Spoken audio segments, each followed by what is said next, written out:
पुन्हा एकदा तोच विषय जे चर्चेमध्ये असतात, सत्तारबाई शेख. आता दोन उमेदवार जे आहेत समोरासमोर, मी दोघांच्या मध्ये उभा आहे. एकीकडे अहमदपूरचं नाव राजूर करणार म्हणून निवडणुकीच्या रिंगणात आहेत, तर दुसऱ्यांनी त्यांना ललकारी दिलेली आहे की राजूर होऊ शकणार नाही. काय त्यांच्या सुद्धा प्रतिक्रिया आहेत ते जाणून घेऊया. पहिला महत्त्वाचा मुद्दा की हा अधिकार नगराध्यक्ष किंवा नगरसेवकाला नाही शहराचं नाव बदलायचा. हा विषय आहे विधानसभेचा, ते आमदार बघून घेईल. आणि हे दोन्हीही आमदार मी आता बी चॅलेंज करतोय, बाबासाहेब पाटील असो किंवा विनायकराव पाटील असो, हे बदलू शकत नाही. मी चॅलेंज करतोय तुमच्या मीडियाच्या माध्यमातून. आणि हा विषय विधानसभेमध्ये मांडला पाहिजे, तिथून ते प्रोसेस होणार आहे.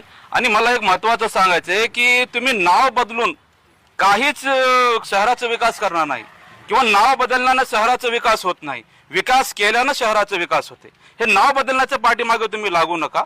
जे नाव आहे ते चांगलं आहे, राहू त्या सर्वजण मिळून राहतात. अहमदपूर शहर आहे, हे बहुजनांचं शहर आहे आणि तो कधीच जातीवाद झालेला नाही.